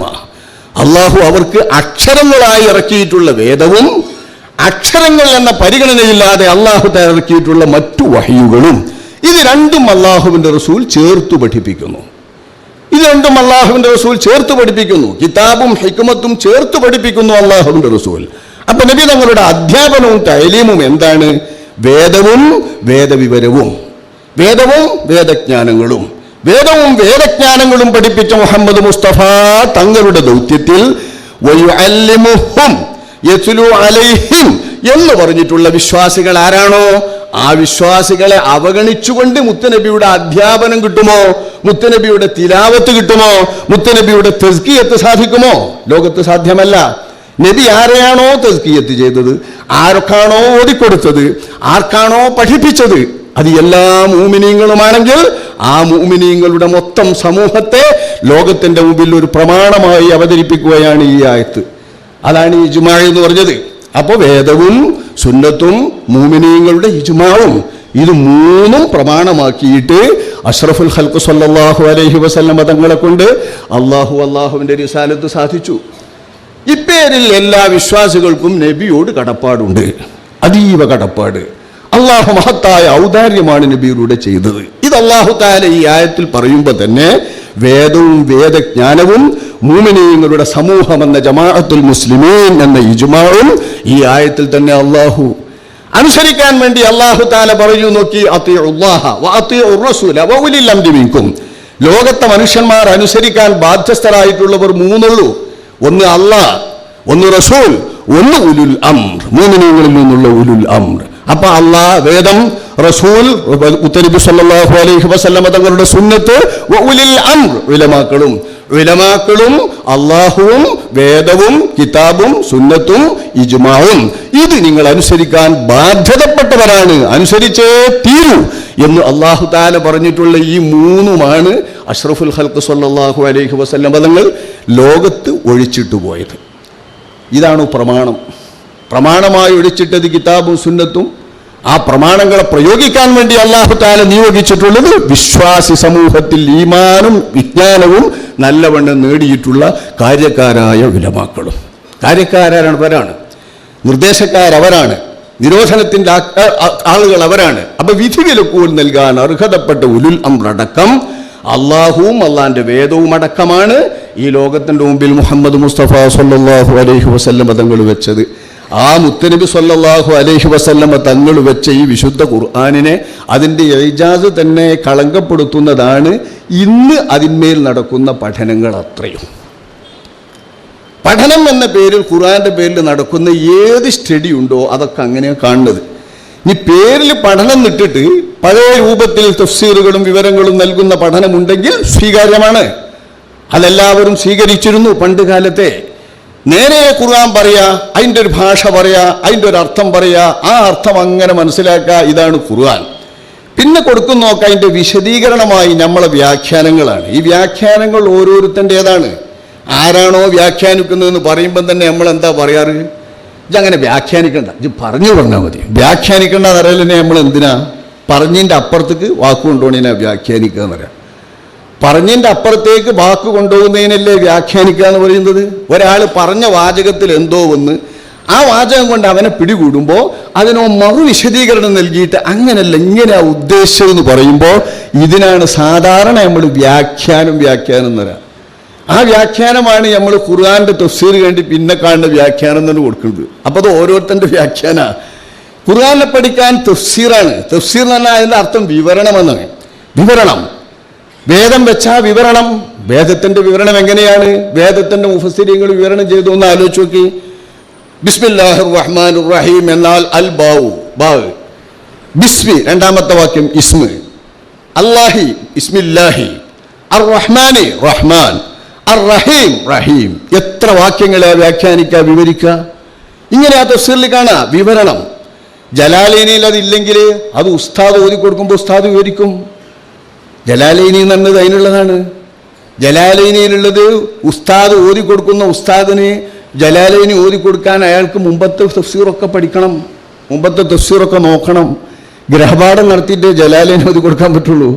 അങ്ങനെയാണ് പണ്ടത്തെ ഉസ്താദന്മാർ ഓതി കൊടുത്തിട്ടുള്ളൂ. മുമ്പത്തെ തഫ്സീറുകളിലെല്ലാം ഉള്ളടങ്ങിയിട്ടുള്ളതിൽ നിന്ന് തഫ്സീറായി സ്വീകരിക്കാൻ പറ്റിയിട്ടുള്ള മങ്കൂലായിട്ടുള്ളത് ഏതാണോ അതിനെ തെർജീഹ് ചെയ്ത് റാജിഹാക്കിയിട്ടൊന്ന് പഠിക്കേണ്ടതുണ്ട്. ഇനി സമൂഹം കുറേ കാലമായി അങ്ങോട്ടും ഇങ്ങോട്ടും നീങ്ങിയിട്ട് എന്ന് മനസ്സിലാക്കിയാണ് ജലാലുദ്ദീനിൽ മഹല്ലി തങ്ങളും തുടർച്ചയായി ജലാലുദ്ദീൻ സുയൂത്തി റളിയല്ലാഹു അൻഹുവും ഹിജറയുടെ 10ാം ശതകത്തിലും 8ാം ശതകം 9ാം ശതകത്തിലുമായിട്ട് തഫ്സീർ ഉണ്ടാക്കണം. നമുക്കറിയില്ലേ 9ാം ശതകത്തിലും 10ാം ശതകത്തിലും ആ തഫ്സീർ. അപ്പം അതിൻ്റെ മുമ്പ് ഒരു 800 കൊല്ലവും 900 കൊല്ലവും കഴിഞ്ഞിട്ടുണ്ട്. 800 കൊല്ലവും 900 കൊല്ലവും ഇവിടെ ഒരു തഫ്സീർ ഉണ്ടായിട്ടില്ലേ? അതിൻ്റെ മുമ്പുണ്ടായതാണ് എല്ലാ തഫ്സീറും. ഹദീസിൻ്റെ അടിസ്ഥാനത്തിൽ മാത്രം വിശദീകരിച്ചുകൊണ്ട് നല്ല തഅ്വീലുകളും തഫ്സീറുകളും മാത്രം നൽകുന്നതായിരുന്നു ഇബ്നു ജരീർ ത്വബരി തങ്ങളവരുടെ തഫ്സീർ. ഹിജറ 2-3 നൂറ്റാണ്ടുകളിൽ ആ തഫ്സീറുണ്ട്. ശേഷമുള്ള സകല നൂറ്റാണ്ടുകളിലും തഫ്സീർ ഉണ്ടായിട്ടുണ്ട്. ആ നൂറ്റാണ്ടുകളിലൊക്കെ പ്രസിദ്ധമായ ചില തഫ്സീറുകൾ ലോകത്തിൻ്റെ മുമ്പിൽ തിളങ്ങി നിൽക്കുന്നുണ്ട്. ഓരോ നൂറ്റാണ്ടിൽ മാസ്റ്റർ പീസ് തഫ്സീർ ഓരോന്നിനെ ആ നൂറ്റാണ്ടിൻ്റെ തഫ്സീർ എന്ന പേരിൽ അവതരിപ്പിക്കാൻ പറ്റും. അവിധമുള്ള തഫ്സീറുകളുടെ സമാപനമായി റാസിയും ബൈലാവിയും വന്ന ശേഷമാണ് റാസി വന്നിട്ട് അക്കാലത്തുള്ള ഖുർആനിൻ്റെ എതിരാളികളായ മുഴുവൻ എതിരാളികളെയും പ്രത്യേകിച്ച് ഫിലോസഫിസ്റ്റുകളും ഭൗതിക വിജ്ഞാനമുള്ളവരുമായിരുന്നു ഈ ഉമവി ഖിലാഫത്തിൻ്റെയും അബ്ബാസി ഖിലാഫത്തിൻ്റെയും ഫലമായി ലോകത്തുണ്ടായ ആലിമീങ്ങളും ഖുർആന്റെ എതിരാളികളും. അപ്പം അവർക്കിടയിൽ വിശുദ്ധ ഖുർആനിൻ്റെ ആശയങ്ങൾ അവർ വിതച്ച എല്ലാ വിദണ്ഡവാദങ്ങളെയും എടുത്ത് ഖണ്ഡിച്ചിട്ട് തന്നെ വിശുദ്ധ ഖുർആനെ ഒരു പരന്ന തഫ്സീറ ബഹുമാനപ്പെട്ട ഇമാം ബാസി എഴുതിയത്. പരന്നത് എഴുതുമ്പോൾ ആ പരന്നതിനിടയിൽ കുറേ ആശയങ്ങൾ മനസ്സിലാക്കാൻ അവ്യക്തത വരുമല്ലോ. അപ്പം അതിൽ നിന്ന് ചുരുക്കിയിട്ട് അത്യാവശ്യം വേണ്ടത് മാത്രം രചിക്കുകയാണ് ബഹുമാനപ്പെട്ട ഇമാം ബൈലാവി റളിയല്ലാഹു അൻഹു തൻ്റെ തഫ്സീറിൽ ചെയ്തത്. അതാ പിന്നെ നമ്മൾ തഫ്സീറിൽ പഠിപ്പിക്കാറ്. അതെല്ലാം കടന്നുപോയതിൻ്റെ ശേഷമാണ് ജലാലുദ്ദീനിൽ മഹല്ലിയും ജലാലുദ്ദീൻ സുയൂത്തിയും വരുന്നത്. നമ്മൾ വിചാരിച്ചു ഇതൊന്നും കാണാത്തോല ജലാലൈനി എന്നാ. ബൈലാവ് എടുത്തിട്ടോ റാസി എടുത്തിട്ടോ വേറെ ഏതോ ഒരു തഫ്സീർ എടുത്തിട്ടോ ജലാലൈനി തിരുത്തുന്നവർ പോലും ഉണ്ട് അല്ലേ? ജലാലൈനി ഇതൊക്കെ കഴിഞ്ഞിട്ട് വന്നതാണ്. ഈ തഫ്സീറുകളൊക്കെ കഴിഞ്ഞ ശേഷമാണ് ജലാലുദ്ദീൻ സുയൂത്തിയും ജലാലുദ്ദീൻ മഹല്ലിയും തഫ്സീർ എഴുതുന്നത്. നമ്മൾ തിരുത്താൻ പോണതൊക്കെ അവർ കണ്ടിട്ടുണ്ട്. എന്താ ജലാലൈനി തിരുത്താനുള്ളത്? റാസി നിർത്തി തിരുത്തുക, ബൈലാവി നിർത്തി തിരുത്തുക, വേറൊന്ന് നിർത്തി തിരുത്തുക. അതൊക്കെ കഴിഞ്ഞിട്ടാണ് ബഹുമാനപ്പെട്ട ഇമാം മഹല്ലിയും ഇമാം സുയൂത്തിയും തഫ്സീർ എഴുതുന്നത്. അപ്പൊ തിരുത്തേണ്ടതെല്ലാം തിരുത്തപ്പെട്ട ശേഷവും പറയേണ്ടതെല്ലാം പറയപ്പെട്ട ശേഷവും ഇനി വളരെ ചുരുക്കി അള്ളാഹുവിന്റെ ഹബീബായ നബി തങ്ങളുടെ വിശദീകരണവും നബി തങ്ങളിൽ നിന്ന് കേട്ട സ്വഹാബത്തിന്റെ വിശദീകരണവും സ്വഹാബത്തിൽ നിന്ന് പാഠം ഉൾക്കൊണ്ട താബിഈങ്ങളുടെ വിശദീകരണവും അടക്കമുള്ള ഖുർആനിന്റെ വിവരണങ്ങളും തഫ്സീറുകളും ചുരുക്കി മനസ്സിലാക്കേണ്ടതുണ്ട്. മറ്റെല്ലാം സാന്ദർഭികമായ വിവരണങ്ങളാണ്, പ്രതിയോഗികളെ കണ്ട വിവരണങ്ങളാണ്, എതിരാളികൾക്കെതിരെയുള്ള ഖണ്ഡനങ്ങളാണ്. ആ ഖണ്ഡനങ്ങൾക്കുപരിയായി അള്ളാന്റെ കലാമിനെ അള്ളാന്റെ റസൂലിന്റെ സ്വഹാബത്തിന് റസൂൽ എങ്ങനെ മനസ്സിലാക്കി കൊടുത്തോ, സ്വഹാബത്ത് താബിഈങ്ങൾക്ക് കുഴപ്പമില്ലാത്ത കാലത്ത് എങ്ങനെ മനസ്സിലാക്കി കൊടുത്തോ, ആ കുഴപ്പം വരാത്ത കാലത്ത് എന്ത് മനസ്സിലാക്കണം എന്നാണ് ജലാലൈനി സാധിച്ചിട്ടുള്ളതും തഫ്സീറിൽ ലക്ഷ്യമാക്കിയിട്ടുള്ളതും. ഈ ലക്ഷ്യം അദ്ദേഹം സാധിച്ചിട്ടുണ്ട്, രണ്ടുപേരും. ആ മഹത്തായ തഫ്സീറിന്റെ ആ രീതിയോട് നമ്മൾ വിവരിച്ചാൽ തന്നെ നമ്മളൊരു മുദരിസ് പഠിക്കണം അതിൻ്റെ മുമ്പുള്ള തഫ്സീറൊക്കെ, എന്നിട്ട് വിവരിക്കണം, എന്നാലേ ജലാലൈനെ ഉള്ളൂ. ജലാലൈനെ ഖണ്ഡിക്കുന്നവർ എത്ര പേരാപ്പോ? ഒരുപടിയുണ്ട്. വലിയ വലിയ വലിയ സുന്നി പ്രബോധന രംഗത്തെ വലിയ വലിയ മുടിചൂടാമന്നന്മാരായ ആളുകൾ ജലാലൈനെ കുറേ തിരുത്താണ്ട് എന്ന് പറഞ്ഞിട്ടുണ്ട്. ജലാലൈന് കുറേ തിരുത്തുകൾ നിർദ്ദേശിക്കുന്നുണ്ട്. ഇത് വിശ്വാസപരമായ കാര്യത്തിൽ റസൂലുള്ളാഹിന്റെ ഇസ്മത്തിനെ വരെ ബാധിക്കുന്ന വിഷയം ജലാലൈനിയിൽ ഉണ്ട് എന്നൊരാൾ വാദിച്ചാൽ എങ്ങനെ ഉണ്ടാവും? റസൂലുള്ളാഹിന്റെ ഇസ്മത്തിനെ നമ്മൾ ആലോചിച്ച് നോക്കണം. റസൂലുള്ളാഹിന്റെ മഅസൂമാണെന്നതിനെ വരെ ബാധിക്കുന്ന വിഷയം ജലാലൈനിയിൽ ഉണ്ട് എന്ന് പറയുന്നവര് വളരെ പണ്ട് പറഞ്ഞ തെറ്റായ ആശയം പറയുന്നവരിരിക്കട്ടെ, അതിനുശേഷം സുന്നികളായിട്ടുള്ള ആളുകൾ തന്നെ ഇങ്ങനെ പറഞ്ഞാൽ എന്തിരിക്കും അവസ്ഥ? ഈ അവസ്ഥ വരുന്ന കാലത്താണ് നമ്മൾ ജലാലൈനി വ്യക്തമായി ശരിക്ക് പഠിക്കേണ്ടതും ഓതേണ്ടതും. അപ്പൊ ജലാലൈനി പോലുള്ളതിലുള്ളത് തഫ്സീറാണ്, വിവരണം. ഈ വിവരണത്തിലൂടെ പഠിക്കുമ്പോൾ ഖുർആനിന്റെ ആശയമുണ്ട്, ഖുർആനിന്റെ അഹ്കാമുണ്ട്, ഖുർആനിന്റെ പദസന്ധമായ വിവരണമുണ്ട്, ഖിറാഅത്തിന്റെ വിവരണമുണ്ട്. ഇങ്ങനെ ഒരുപാട് വിവരണം തഫ്സീറുകളിൽ കാണും. ഇതൊക്കെ പഠിപ്പിക്കാൻ ഒത്തിരുന്നാൽ നമ്മളെ ഖുർആൻ പഠിക്കണോയിൽ കാത്തുക്കുവോ? ഒറ്റ കുട്ടീനെ ക്ഷമിക്കാൻ കിട്ടൂല. അപ്പൊ നമ്മൾ എന്താ ചെയ്യുക? നേരെ ഖുർആൻ പഠിപ്പിക്കുന്ന മൂലയിൽ ആദ്യം നോക്കുന്നത് ഒരു പരിഭാഷ. ഈ പരിഭാഷ നോക്കിയിട്ടൊരു പദത്തിന്റെ അർത്ഥം കണ്ടെക്കുന്നിട്ട് ഇതാ പോയിട്ട് ക്ലാസ് എടുക്കുന്നത്. ഈ ഒരു പഠനത്തിലേക്ക് നീങ്ങിയപ്പോ ഇതുമായി ബന്ധപ്പെട്ടുകൊണ്ട് അന്നത്തെ ഉലമാ, ഇതറിയുന്ന കാലത്തെ ഉലമാ മുഴുവൻ ജാഗ്രതരായിട്ടുണ്ട്. ഞാൻ എൻ്റെ പ്രിയപ്പെട്ടവരോട് സാധാരണക്കാർക്ക് മനസ്സിലാക്കുന്ന ഒരൊറ്റ കാര്യം മാത്രം ഉണർത്താം. 20-ാം നൂറ്റാണ്ടിലെ കുഴപ്പമാണ് വഹാബികൾ ഖുർആനുമായി കളിച്ച കുഴപ്പം. വഹാബികൾ ഖുർആനുമായി കളിച്ച കുഴപ്പമാണ് നമ്മുടെ നാട്ടിൽ ഇന്ന് ബിദ്അത്തുകാർ ഖുർആൻ കൊണ്ട് കളിക്കുന്ന കുഴപ്പം. മുജാഹിദാവട്ടെ ജമാഅത്താവട്ടെ ഇതൊക്കെ വഹാബികളാണ്. ഈ വഹാബികൾ ഖുർആൻ കൊണ്ട് കളിച്ച ഈ കളിയാണ് ഇന്നത്തെ വർത്തമാന കാലത്തെ ഏറ്റവും പ്രധാനപ്പെട്ട കുഴപ്പം. ഈ കുഴപ്പം ഖുർആനിന്റെ പരിഭാഷ കൊണ്ടാണ് അവരവരുടെ ആശയങ്ങളിലേക്ക് ആളുകളെ കൊണ്ടുപോകാൻ ശ്രമിച്ചത്. അതിനുവേണ്ടി കേരളത്തിൽ മലയാളത്തിൽ ഖുർആൻ പരിഭാഷ പുറത്തിറക്കാൻ വേണ്ടി ഒരുങ്ങിയത് അവരാണ്. ലോകത്താദ്യം ഖുർആൻ പരിഭാഷ പുറത്തിറക്കാൻ ഒരുങ്ങിയവരും ഇസ്ലാമിനെ പഠിക്കുന്നവരല്ല, പഠിപ്പിക്കുന്നവരല്ല, ഖുർആനെ പഠിക്കുന്നവരല്ല, പഠിപ്പിക്കുന്നവരല്ല. അതിരിക്കട്ടെ, ആ വിഷയത്തെ ലോകത്തിന്റെ മുമ്പിൽ അറിയിച്ചു കൊടുക്കാൻ ഇടവന്ന വിഷയം ഖുർആൻ പരിഭാഷയുമായി ബന്ധപ്പെട്ട് 20-ാം നൂറ്റാണ്ടിൽ വന്നപ്പോൾ നമ്മുടെ കേരളത്തിൽ 20-ാം നൂറ്റാണ്ടിൽ നമുക്ക് തലമുറയിൽ അറിയുന്നവരൊന്ന് എണ്ണി നോക്കിയാണ്. ആരാ വലിയ വമ്പന്മാര്? സംഘടനകൾ എന്തുണ്ടെങ്കിലും കേരളത്തിലെ ഉലമാക്കന്മാരിൽ വമ്പന്മാരാരാണ്? ഈ 20-ാം നൂറ്റാണ്ടിൽ നമ്മൾ പേര് പറയാൻ പറഞ്ഞാൽ ആദ്യം പറയുന്ന ഒരു 3-4 പേര് പറയുന്നു പറഞ്ഞാൽ തിരിയുന്ന മൂല്യന്മാരാരെയാ പറയാ? എല്ലാവരും പറഞ്ഞാൽ ചിലപ്പോൾ പറ്റില്ല. ഓലോലവൻ്റെ പാർട്ടി പറയും. പാർട്ടി നോക്കാത്ത മൂല്യരാണ് വെച്ചാൽ ആരെയാ പറയാ? ഒന്ന് സമസ്ത കേരള ജംഇയ്യത്തുൽ ഉലമയുടെ പ്രസിഡന്റ് ബഹുമാനപ്പെട്ട കണ്ണിയത്ത് അഹമ്മദ് മുസ്ലിയാർ അല്ലേ? സമസ്ത കേരള ജംഇയ്യത്തുൽ ഉലമയുടെ പ്രസിഡന്റിനെ പോലെ തന്നെ സെക്രട്ടറി ബഹുമാനപ്പെട്ട EK അവർകളെയും പറയും. സമസ്തയുള്ള വലിയ സംഘടന. അപ്പോൾ വലിയ സംഘടന ഇവിടെ സമസ്തയുടെ പ്രസിഡന്റും സമസ്തയുടെ സെക്രട്ടറിയും 2 പേർ. ഇനി അതിൻ്റെ പ്രതിയോഗി സംഘമായി അല്ലെങ്കിൽ അതിൽ നിന്ന് പിരിഞ്ഞ സംഘമായി ബഹുമാനപ്പെട്ട കേരള സംസ്ഥാന ജംഇയ്യത്തുൽ ഉലമ എന്നൊരു സംഘമുണ്ട്. കേരള സംസ്ഥാന ജംഇയ്യത്തുൽ ഉലമക്ക് നമ്മളറിയുന്ന കാലത്ത് 20-ാം നൂറ്റാണ്ടിലെ ഏറ്റവും പ്രധാനപ്പെട്ട നേതാക്കളാരാ? ഒന്ന് അതിൻ്റെ പ്രസിഡന്റ് ശംസുൽ ഉലമ കിയ്യനൂർ നാദാപുരത്ത് ഊറ്. പിന്നെ അതിൻ്റെ സെക്രട്ടറി ബഹുമാനപ്പെട്ട വണ്ടൂരിലെ ഷെയ്ഖുന താജുൽ ഉലമ ഊറ്. ഇപ്പോൾ ഷെയ്ഖുന ശംസുൽ ഉലമായും ഷെയ്ഖുന താജുൽ ഉലമായും എന്ന് സംസ്ഥാനക്കും. അതേപോലെ തന്നെ റഈസുൽ മുഹഖഖീൻ, അതുപോലെ ശംസുൽ ഉലമ എന്നും പറയുന്ന ബഹുമാനപ്പെട്ട EK അബൂബക്കർ മുസ്ലിയാരും, അതുപോലെ കണ്ണിയത്ത് അഹമ്മദ്. ഈ 4 പേരും ഖുർആനിന്റെ പരിഭാഷയെ ഹറാമാണ്, നിഷിദ്ധമാണ് എന്ന് എഴുതിയിട്ടുള്ളവരും പ്രസ്താവിച്ചിട്ടുള്ളവരും പറഞ്ഞിട്ടുള്ളവരാണ്. കഠിനമായി ഈ വിഷയത്തെ ഇതിൻ്റെ പ്രതിയോഗികൾക്കെതിരിൽ സമർത്ഥിച്ചിട്ടുള്ളവരുമാണ് 4 പേരും. ഈ 4 പേർക്ക് അപ്പുറം ഞാരെ നമുക്ക് കൊണ്ടുവരാൻ കേരളത്തിൽ? നമ്മളെ സമൂഹത്തിൽ ഞാൻ പറഞ്ഞാൽ എന്തോ ആവട്ടെ, മുത്താലിമ്യങ്ങളൊക്കെ പറയും ആ മൂല്യർ ഈ മൂല്യർ മറ്റേ മൂല്യർ എന്ന് പറയും. എന്നാ ഞാനീ പറയുന്നത്, ബഹുമാനപ്പെട്ട വണ്ടൂരിലെ താജുലുലമ, രാധാപുരത്തെ ഓറ്, ബഹുമാനപ്പെട്ട ഇഖ്യാബൂക്കർ മുസ്ലിയാർ, ബഹുമാനപ്പെട്ട കണ്ണിയത്ത് മുസ്ലിയാർ, ഈ 4 പ്രഗത്ഭരായ മഹാന്മാരുടെ അപ്പുറത്ത് പറയാൻ നമ്മുടെ കേരളത്തിലെ നമ്മളറിയുന്ന സമൂഹത്തിൽ ആരാണ്? ഇവർ അത്രയും ഖുർആൻ പരിഭാഷ ഹറാമാന്ന് പറയുന്നത് ഖുർആനെ പഠിക്കേണ്ടെന്ന് കരുതിയാണോ? ആരും മനസ്സിലാക്കേണ്ടെന്ന് കരുതിയാണോ? അല്ല, മനസ്സിലാക്കി പേക്കേണ്ടെന്ന് കരുതിയാണ്. അള്ളാഹിൻ്റെ വിശുദ്ധ ഖുർആൻ്റെ 1 ലക്ഷ്യം കൂടിയുണ്ട്. അള്ളാഹ്ക്ക് 2 ലക്ഷ്യം എല്ലാത്തിലും, അല്ലേ? മൂമിനീങ്ങൾക്ക് ഉപകാരം നൽകലും കാഫിര്യങ്ങൾക്കെതിരെ ഹുജ്ജത്ത് നിർത്തലും. 2 ലക്ഷ്യമാണ് എല്ലാത്തിലും. റസൂലുള്ളാഹിനെ അയച്ചതിലുള്ള ലക്ഷ്യം എന്താ? കാഫിര്യങ്ങളെ ശിക്ഷിക്കാൻ അള്ളാഹു തആല ഹുജ്ജത്ത് നിർത്തി. ഖുർആൻ ഇറക്കിയതിൻ്റെ ലക്ഷ്യം അങ്ങനെ തന്നെ.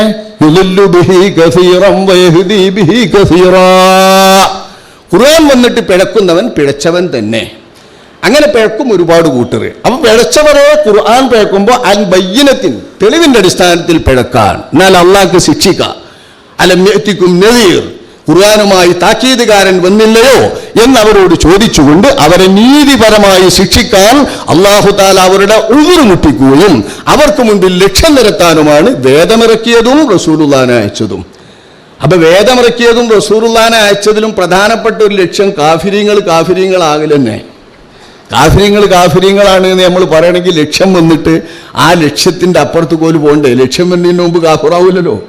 അപ്പൊ ലക്ഷ്യം സ്ഥിരപ്പെട്ടിട്ട് കാഫിറാകാൻ വേണ്ടി വന്ന വിശുദ്ധ ഖുർആന്റെ ശേഷം കാഫിറായവരെ ശിക്ഷിക്കാൻ, വിശുദ്ധ ഖുർആൻ കൊണ്ട് ഉപകാരം നേടിയിട്ട് ഹിദായത്തായവർക്ക് ആഖിറത്തിൽ രക്ഷിപ്പാൻ, അങ്ങനെ രക്ഷിപ്പാനും ശിക്ഷിപ്പാനും എന്ന ഈ 2 ദൗത്യത്തിന് വേണ്ടി അവതരിച്ചിട്ടുള്ള വിശുദ്ധ ഖുർആനിനെ പഠിച്ച് പിഴച്ചാൽ യുളില്ലു ബിഹി കസീറൻ നടന്നെടുത്തെത്തും.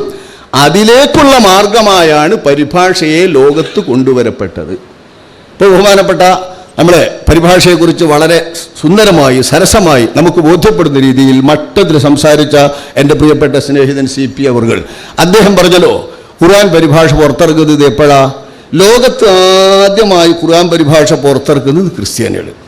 ഖുർആൻ പരിഭാഷ പുറത്തിറക്കുന്നത് ക്രിസ്ത്യാനികൾ ഈ ക്രിസ്താബ്ദം 1543. ഇതൊക്കെ വളരെ വിശദമായി എഴുതപ്പെട്ടതാണ്.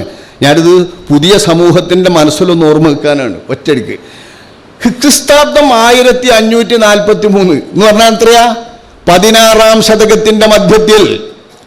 ക്രിസ്താബ്ദം 16-ാം ശതകത്തിന്റെ മധ്യത്തിൽ. റസൂലുള്ള വരുന്നത് എപ്പോഴാ? ക്രിസ്താബ്ദം 7-ാം ശതകത്തിൽ.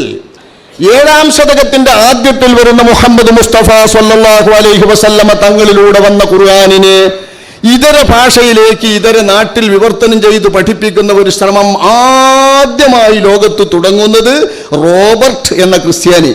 ഈ ക്രിസ്ത്യാനി 1543 എന്ന് പറഞ്ഞാൽ 16-ാം ശതകത്തിന്റെ മധ്യത്തിലാണ്. പിന്നീട് ശേഷം 1649, 1734, 1861, 1900 വരെയുള്ള ദശകങ്ങളെ അത്രയും ഖുർആൻ പരിഭാഷ പല ഭാഷകളിൽ പുറത്തിറക്കിയവർ ക്രിസ്ത്യാനികൾക്ക് വലിയ ബേജാറല്ല. ഇപ്പം നമ്മളെ ഖുർആൻ അള്ളാന്റെ കലാം അതിൻ്റെ മട്ടത്തിൽ നമ്മൾ പഠിക്കട്ടെ. എന്തോ ഒരു ബേജാറാ. നമ്മൾ ഖുർആൻ പഠിക്കാനാണ് അവരിതിന് നടക്കുന്നത്. ക്രിസ്ത്യാനികൾക്ക് ഏതെങ്കിലും ഒരു കാലത്ത് ഇസ്ലാമിനെ നന്നാക്കുന്ന ലക്ഷ്യമുണ്ടായിട്ടുണ്ടോ? അത് നമ്മൾ കണക്കിലെടുക്കേണ്ട ഒരു സംഗതിയാണ്. ക്രിസ്ത്യാനികൾക്ക് ഒരു കാലത്തും മതമെന്ന നിലക്ക് അവർ കാണുന്ന ഏറ്റവും വലിയ പ്രതിയോഗി ഇസ്ലാം തന്നെയാണ്.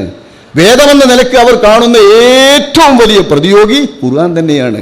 ആ ഖുർആനെ തങ്ങളുടെ അലുക്കുൽക്കായ ഗ്രന്ഥങ്ങൾ പോലെ അലുക്കുൽക്കാക്കിയത് അവർ പരിഭാഷയിലൂടെയാണ്. ബഹുമാനപ്പെട്ട ഇ.കെ. അബൂബക്കർ മുസ്ലിയാർ എപ്പോഴും പ്രസംഗിക്കുമ്പോൾ അത് പ്രത്യേകം പറയാറുണ്ട്. ക്രിസ്ത്യാനികൾ അവരുടെ വേദങ്ങളെ പരിഭാഷ കൊണ്ട് അലുക്കുൽക്കാക്കി എന്നാണ് അദ്ദേഹം പറയാ. ഈ അലുക്കുൽക്കാക്കിയതുപോലെ തന്നെ വിശുദ്ധ ഖുർആനെ അലുക്കുൽക്കാക്കാൻ 16-ാം നൂറ്റാണ്ടിന്റെ 16-ാം ശതകത്തിന്റെ മധ്യം മുതൽ തുടങ്ങി വെച്ചത് 1900 വരെയും ക്രിസ്ത്യാനികൾ. 1900-ന് ശേഷം പിന്നീട് 1911-ലും 1905 മുതൽക്ക് 5 മുതലാണ് തുടങ്ങുന്നത്. 905 നമ്മളെ വലിയ വമ്പന്മാരൊക്കെ ജനിച്ച കൊല്ല. ആ 905 മുതൽക്ക് തുടങ്ങുന്ന ആരാരോ ഖാദിയാനികൾ. പിന്നെ ഖാദിയാനികളാ ഖുർആന്റെ പരിഭാഷ. 905 അവരാണ്, 910-ലും 11-ലും അവരാണ്, 915 അവരാണ്, 917 അവരാണ്. 1900-കളിൽ അവരുടെ പരിഭാഷന്റെ കാലമാണ്. അത് ക്രിസ്ത്യാനികളുടെ ഉൽപ്പന്നമാണ് ഈ ഖാദിയാനികൾ എന്ന് പറയുന്നത്. ക്രിസ്ത്യാനികൾക്ക് എന്താണോ അതിൽ താല്പര്യം, അതേ താല്പര്യം തന്നെ ആ ഖാദിയാനികൾക്കും ഖുർആൻ പരിഭാഷയിൽ ഉണ്ടാവുക. കാരണം ക്രിസ്ത്യാനികളുടെ ഉൽപ്പന്നമാണ് ഖാദിയാനികൾ എന്നിപ്പോൾ പൊതുവേ പറഞ്ഞു വരുന്നതും സമർത്ഥിക്കപ്പെടുന്നതുമാണ്. അപ്പൊ ക്രിസ്ത്യാനികൾ ഖുർആനെ പരിഭാഷപ്പെടുത്തിയ ലക്ഷ്യത്തിന്റെ ചുവട് പിടിച്ച് മുസ്ലിം നാമധാരികൾ, മുസ്ലിം പേരിലുള്ളവർ തന്നെ ഖുർആനെ പരിഭാഷപ്പെടുത്തുന്ന ലക്ഷ്യവുമായി ഇറങ്ങിയത് വിശുദ്ധ ഖുർആനിന്റെ അവതരണം കഴിഞ്ഞ് 9 നൂറ്റാണ്ട് കഴിഞ്ഞിട്ടാ. 9 നൂറ്റാണ്ട്, 10ഓളം നൂറ്റാണ്ട് കഴിഞ്ഞിട്ട്, 10ഓളം നൂറ്റാണ്ട് പിന്നിട്ടിട്ടാണോ ഖുർആനെ പഠിക്കുന്ന ആളുകൾ? അപ്പൊ ആ 10 നൂറ്റാണ്ടുകൾ എങ്ങനെ പഠിച്ചത്? അറബി ഭാഷക്കാരാ? മലയാളികളൊന്നുമില്ലേ? ഹിന്ദികളില്ലേ? ഇംഗ്ലീഷുകാരില്ലേ? ഇംഗ്ലീഷൊക്കെ പണ്ടേ ഇംഗ്ലീഷ് തന്നെയാണ്. പേർഷ്യ എന്നൊക്കെ പറയുന്നതൊക്കെ ഇംഗ്ലീഷിന്റെ പ്രാകൃത ഭാഷയാണ്. ആ രീതിയിലുള്ള ഭാഷകളെല്ലാം പണ്ടുണ്ട്. അത്തരം പ്രാകൃത ഭാഷകൾക്കെല്ലാം ഖുർആനെ വിവർത്തനം ചെയ്തൂടെ? ആരും ചെയ്തില്ല, ഒരു ആലിമും ചെയ്തില്ല, ഒരു ഇസ്ലാമിക പ്രചരണത്തിന് പോയ പ്രബോധകനും ചെയ്തില്ല. അപ്പോൾ ഖുർആനെ നാശാക്കാനാണ്, മുസ്ലിമീങ്ങളെ നാശാക്കാനാണ്. ഈ പഠിപ്പ് ശരിയല്ല. പിന്നെ എങ്ങനെ പഠിക്കണം? ഖുർആനിലുള്ള ഉലൂമ് പഠിക്കണം. ഖുർആനിലുള്ള ഉലൂമാണ് ഇപ്പം ഈ പറഞ്ഞതൊക്കെ. ഭാഷാപരമായ വിവരങ്ങളടക്കം ഖുർആനിലുള്ള ഉലൂമാണ്. അത് പഠിക്കൽ അനിവാര്യവുമാണ്. എങ്ങനെ പഠിക്കണം? അൽ ഖിയാമു ബിഉലൂമി ശറഅ്, ശറഇന്റെ ഇൽമുകളെല്ലാം ഇവിടെ നിലനിർത്തലും അന്ത്യനാൾ വരെ ഏത് എതിരാളികൾ കൊണ്ടുവരുന്ന ലക്ഷ്യങ്ങൾക്കും അപ്പുറം, വിദണ്ഡവാദങ്ങൾക്കപ്പുറം, സന്ദേഹങ്ങൾക്കപ്പുറം, പ്രമാണം കൊണ്ട്, ലക്ഷ്യം കൊണ്ട് ഇസ്ലാമിന്റെ വിശ്വാസ തത്വങ്ങളെയും ശറഇന്റെ ഇൽമുകൾ എല്ലാറ്റിനെയും നിലനിർത്തിപ്പോരൽ ഈ സമൂഹത്തിന്റെ മേൽ ഫർള് കിഫായയാണ്. അതായത് ഈ സമൂഹത്തിൽ ഒരു കൂട്ടം ആളുകൾ അതൊന്നും നിർവഹിക്കാൻ സജ്ജരായി വേണം. ഇതില്ലെങ്കിൽ കുറ്റം പഠിക്കാത്തവനും കിട്ടും, പഠിച്ചവനും കിട്ടും, എല്ലാവർക്കും കിട്ടും. സമൂഹത്തിലെ എല്ലാ സമ്പന്നനും സമ്പന്നനല്ലാത്തവരും കൃഷിക്കാരനും പടുവിനും ഒക്കെ കിട്ടും. ഇത്തരം ഒരാലിമീങ്ങളില്ലെങ്കിൽ അതിൻ്റെ പൂർത്തീകരണത്തിന് വേണ്ടിയാണ് പള്ളി ദർസുകൾ, അതിനുവേണ്ടിയാണ് അറബി കോളേജുകൾ, അതിനുവേണ്ടിയാണ് ഉന്നത ബിരുദദാന കോളേജുകൾ. ജാമിയ വഹബിയാവട്ടെ, പട്ടിക്കാട് ജാമിയ നൂരിയാവട്ടെ, നന്ദി ദാറുസ്സലാമാവട്ടെ, മറ്റേതുതരം കോളേജ്, മർക്കസ് സഖാഫത്ത് സുന്നിയാവട്ടെ, ഇത്തരം സ്ഥാപനങ്ങളൊക്കെയും ദർസിൽ നിന്ന് വരുന്ന ആളുകൾക്ക് ബിരുദം നൽകാനാണ്. വീണ്ടും മുദരിസുമാരെയും കാലേമാരെയൊക്കെ വിട്ടുകൊടുക്കാൻ ദർസിൽ നിന്ന് വരുന്നവർ. പിന്നെ ദർസില്ലാതെയായി. അപ്പം നമ്മൾ ഉണ്ടാക്കേണ്ടതാണ് പിന്നെ ദഅ്വ കോളേജുകളെന്നോ സമന്വയ സ്ഥാപനങ്ങളോ എന്നൊക്കെ പറഞ്ഞിട്ട്. അതും വല്ലാതെ വിഷമാവും. അപ്പോഴും നമ്മൾ ദർസിനെ നിർത്താൻ വേണ്ടി നോക്കുകയാണ്. കഠിന പ്രയത്നം ചെയ്തു നോക്കുക, വളരെ പ്രയത്നം ചെയ്തു നോക്കുക. സാധിക്കട്ടെ എന്ന് അള്ളാഹു നിലനിർത്തുമാറാവട്ടെ. അല്ലെങ്കിൽ വിദ്യാപരമായി സൂത്രത്തിലൂടെ ആശയുള്ള ആഗ്രഹമുള്ള ആളുകളെ അവരുടെ ഭൗതിക പഠനത്തെ തന്നെ മുന്നിൽ കാട്ടിക്കൊണ്ട് ദീൻ അവർക്ക് എങ്ങനെയെങ്കിലും നൽകാൻ പറ്റുമോ എന്നുള്ള സംവിധാനം നമ്മൾ നോക്കും. ഇൻഷാ അല്ലാഹ് ജാമിയ വഹബിയയുടെ കീഴിൽ ഈ വിദ്യാഭ്യാസവർത്തിന് ശേഷം അത്തരം ഒരു പരിപാടി നിർബന്ധിതമായ ഘട്ടത്തിൽ ഉദ്ദേശിക്കുന്നുണ്ട്. അല്ലാതെ പറ്റൂലല്ലോ, അല്ലാതെ പറ്റില്ല. ഓലും വന്നോയി എന്ന് അപ്പം നിങ്ങൾ പറയരുത്. ഓലും വന്നോയി എന്ന് പറഞ്ഞാൽ ഫർള് അയിനാവുമ്പോഴേ ഞങ്ങൾ വരുള്ളൂ. ജാമിയ വഹബിയയും ജാമിയ വഹബിയുടെ ശില്പികളും ബഹുമാന്യരായ നമ്മുടെ ശൈഖുനെയും ഗത്യന്തരമില്ലാതാവുന്ന ഘട്ടത്തിലാണ് വിലക്കപ്പെട്ടതിലേക്ക് കിടക്കുള്ളൂ. വിലക്കപ്പെട്ടതിൻ്റെ ബൗണ്ടറിക്ക് കിടക്ക് ഗത്യന്തരമില്ലാതാവുമ്പോൾ ഒന്നുറൂറാത്ത് തുബിഹുൽ മഹ്ലൂറാത്തി എന്നുള്ള നമ്മൾ നിയമമോ, ഗത്യന്തരമില്ലായ്മ ചിലപ്പോൾ വിലക്കപ്പെട്ടവർക്ക് അനുവദനീയമാക്കും. അത്തരം വേളയിൽ ഓരോരോ ഗത്യന്തരമില്ലായ്മക്ക് പരിഹാരമായി സമൂഹത്തിൽ വേണ്ടാത്തത് പലതും വേണ്ടതായി മാറിയതുപോലെ നമ്മൾ ഇൻഷാ അല്ലാഹ് പഠന രംഗത്തും വേണ്ടതായി ചിലതൊക്കെ കൊണ്ടുവരും. അപ്പോഴും ദീനീ ഉലൂമിനെ നിലനിർത്താൻ വേണ്ടതിൻ്റെ കർക്കശമായ മര്യാദകളും ചിട്ടകളും അതിൻ്റെ ബൗണ്ടറികളും അതിൻ്റെ വിലക്കുകളും അതിരുകളും എല്ലാം ശ്രദ്ധിക്കാൻ വേണ്ടി പരമാവധി നമ്മൾ ശ്രമിക്കും. അതിന് നമ്മൾ കടമപ്പെട്ടവരാണ്. അള്ളാഹു അത് സാധിപ്പിക്കുമാറാവട്ടെ. ആബിദം തുടങ്ങും. അപ്പോൾ അതൊക്കെ സ്ഥാപനങ്ങൾ നോക്കുന്ന ഇതിനാ ഖുർആൻ പഠിക്കാൻ. നമ്മളെ മദ്രസയിലെ കേരള സംസ്ഥാന മതവിദ്യാഭ്യാസ ബോർഡിൻ്റെ പാഠപുസ്തകത്തിൽ 1-ാം പാഠം പഠിപ്പിക്കുമ്പോൾ തന്നെ ദീനിയാത്ത് പഠിപ്പിക്കുമ്പോൾ അമലിയാത്ത് പഠിപ്പിക്കുമ്പോൾ തന്നെ ഒരു പാഠമുണ്ട്. അത് വേണ്ട, അതിൻ്റെ മുമ്പ് പഠിപ്പിക്കും. എന്താ പറയുക, 1-ാം ഭാഗത്തിലെ 2-ാം ഭാഗത്തിൽ, 1-ാം ക്ലാസ്സിലെ 2-ാം ഭാഗത്തിൽ പഠിപ്പിക്കും. ദീനിയാത്ത്, അമലിയാത്ത്, അഖ്ലാഖ് തുടങ്ങി നമ്മൾ മദ്രസയിൽ നിന്ന് പഠിപ്പിക്കുന്ന എല്ലാ ബുക്കുകളും ഖുർആൻ്റെ വിശദീകരണങ്ങളാകുന്നു. കുട്ടിക്കാലത്ത് നൽകുക. 1-ാം ഭാഗം കഴിഞ്ഞാൽ 2-ാം ഭാഗത്തിൽ ഇത് പഠിപ്പിക്കുന്നു. സത്യം മാത്രമേ പറയാവൂ, അസത്യം പറയാൻ പാടില്ല, കള്ളം പറയരുത് എന്നൊക്കെ പഠിപ്പിക്കൂലേ. ആ പഠിപ്പിക്കുന്ന കൂട്ടത്തിൽ പഠിപ്പിക്കുന്ന മര്യാദ വാക്കാണ് ദീനിയാത്ത്, അമലിയാത്ത് തുടങ്ങിയിട്ടുള്ള മദ്രസയിൽ പഠിപ്പിക്കുന്ന ബുക്കുകളും കിതാബുകളും ഒക്കെ ഖുർആന്റെ വിശദീകരണങ്ങളാണ്. അതുകൊണ്ട് അവയെ ബഹുമാനത്തോടുകൂടെ തൊടണം, ബഹുമാനത്തോടുകൂടെ അവ കൈകാര്യം ചെയ്യണം. അത് വൃത്തികേടാക്കരുത്. കണ്ട കുരുന്നു മനസ്സുകളിൽ ഇതാണ് സത്യവും. വിശുദ്ധ ഖുർആനിന്റെ വിശദീകരണമാണ് അമലിയാത്തും ദീനിയാത്തുമൊക്കെ. അപ്പം ഇത് പര്യന്തം നിലനിന്നത് എന്താണോ ഖുർആൻ പഠിക്കാൻ, ആ മാർഗം സ്വീകരിക്കുക എന്നതു തന്നെയാണ് ഈ രംഗത്തൊക്കെയുള്ള ഏറ്റവും പ്രധാനപ്പെട്ട സംഗതി. പിന്നെ ഖുർആനുമായി ബന്ധപ്പെട്ട് വരുന്ന സന്ദേഹങ്ങൾ ഇതിങ്ങനെ പഠിക്കുമ്പോൾ നല്ലോണം മനസ്സിലാവും. ഗുരുവര്യന്മാരുടെ മുമ്പിൽ വെച്ച് പഠിപ്പിക്കുമ്പോൾ അതിനാദ്യം എന്ത് വേണമെന്നറിയാം, ഇപ്പം തീർത്തും പോകുക. ഖുർആൻ ആകെ അതിൻ്റെ ഇജാസ് ബോധ്യപ്പെടുന്നത് അതിൻ്റെ അറബിയിലുള്ള അതിൻ്റെ കോർവ, അതിൻ്റെ ആശയവുമായി ബന്ധപ്പെട്ട് നിൽക്കുന്ന അതിൻ്റെ കോർവയിലാണ്. ആശയമുണ്ട്, പദമുണ്ട്, ആശയവും പദവും സമന്വയിച്ചു നിൽക്കുന്ന അതിൻ്റെ ആ അതിശയകരമായ കോർവ. ആ കോർവയെ സംബന്ധിച്ച് എന്താണെന്ന് പറയാൻ പോലും സാധ്യമല്ല. അത് ഗദ്യമാണോ പദ്യമാണോ എന്ന് പറയാൻ പോലും സാധ്യമല്ല. ചിലപ്പോൾ തോന്നും പദ്യമാണെന്ന്. അതുകൊണ്ടല്ലേ വലിയ അറബികൾ ഇത് പദ്യമാണെന്ന് പറഞ്ഞത്. ഇത് കവിതയാണെന്ന് പറഞ്ഞിട്ടുണ്ടല്ലോ ഖുർആനെ പറ്റി. നല്ല കവിതകളാണെന്ന് തോന്നിപ്പോവും. അള്ളാഹ് പറഞ്ഞു അമാ അല്ലംനാഹു ശഅർ വമാ യംബഗിലഹു. അള്ളാന്റെ റസൂലിന് കവിത യോജ്യമല്ല. അള്ളാന്റെ റസൂലിനെ നമ്മൾ കവിത പഠിപ്പിച്ചിട്ടുമില്ല. ഖുർആൻ കവിതയല്ല. അങ്ങനെ തന്നെ ഒരു പേരല്ലേ അശ്വറാ. ഷുഅറാ എന്ന സൂറത്തിലെ ഖുർആനില്ലേ കവികൾ. കവികൾ എന്ന് പറയുന്നത് എന്തിനാ? ഖുർആൻ കവിതയാണ് എന്ന് പറഞ്ഞതിനെ ഖണ്ഡിക്കാൻ, നബി ഷായറല്ലെന്ന് പറയാൻ, അതിന് കവികളുടെ സ്വഭാവം വിവരിക്കുകയാണ് ആ സൂറത്തിൽ. ഒരു ചെറിയ ആയത്തേ ഉണ്ടാവുള്ളൂ, പക്ഷെ ശ്രദ്ധിക്കാനാ തലക്കെട്ട് അശ്വറാ. ഈ രീതിയിൽ നമ്മളിങ്ങനെ നോക്കിയാൽ ഖുർആനിൻ്റെ അകത്ത് ഉറുമ്പ്, ചിലന്തി ഇതൊക്കെ സംസാരിച്ചിട്ടുണ്ടല്ലോ. വിജ്ഞാനം മാത്രമല്ല, അള്ള പടച്ച പടപ്പുകളെല്ലാം അതുമായി ബന്ധപ്പെട്ടതുണ്ട്. നിങ്ങൾ കേട്ടതുപോലെ ഉപദേശമുണ്ട്, കഥയുണ്ട്, കഥകളിൽ നോവലുണ്ട്, സാഹിത്യത്തിലെ എല്ലാ ഇനമുണ്ട്, കവിതകളുടെ ശകലങ്ങളുണ്ട്. ഇതെല്ലാ ശകലങ്ങളും നോക്കിയാലും അത് കവിതയല്ല, എന്നാൽ ഗദ്യവുമല്ല. ഈ രീതിയിലുള്ള വിശുദ്ധ ഖുർആന്റെ മഹത്തായ ആ ശൈലിയും മഹത്തായ ഈ കൂർവയും വെച്ചാണ് വിശുദ്ധ ഖുർആൻ മുഅ്ജിസാണെന്ന് പറയാ. ഇത് തിരിയണമെങ്കിൽ എന്ത് വേണം? സാഹിത്യ ഭാഷയിൽ അറബിയിലുള്ള മാത്രമല്ല, ഭാഷാ സാഹിത്യത്തിന്റെ പടവുകളിൽ മനുഷ്യനെത്തിപ്പെട്ട വിധാനത്തിന്റെ എല്ലാം അപ്പുറത്താണ് വിശുദ്ധ ഖുർആൻ എന്ന് ബോധ്യം വേണം. ഇത് ബോധ്യമാവുമ്പോഴാണ് ഖുർആന്റെ ഇജാസ് തിരിയ. മനുഷ്യനെത്തിപ്പെട്ട സാഹിത്യത്തിന്റെ എല്ലാ അതിരുകളും ഭേദിച്ച് അതിന്റെ എല്ലാം സീമക്കപ്പുറമാണ് വിശുദ്ധ ഖുർആൻ. അഖ്സ എങ്ങനെ പറയില്ല നമ്മള്? അഖ്സ ദറജാത്ത് ബലാഗ. ബലാഗത്തിന്റെ ദറജകളിൽ അങ്ങേയറ്റത്തിന്റെ ഇങ്ങേയറ്റത്തിൽ അതിനോടടുത്തതും അങ്ങേയറ്റം മാത്രമല്ല അതിൻ്റെ ഇപ്പുറത്തുള്ളതും മനുഷ്യർക്ക് പ്രാപ്യമല്ല. മനുഷ്യർക്ക് പ്രാപ്യമാകുന്നതിൻ്റെ അപ്പുറത്തുള്ളതാണ് വിശുദ്ധ ഖുർആനിന്റെ സാഹിത്യം. അതിന് മനുഷ്യർക്ക് പ്രാപ്യമായ സാഹിത്യമെങ്കിലും നമ്മൾ പഠിക്കണ്ടേ?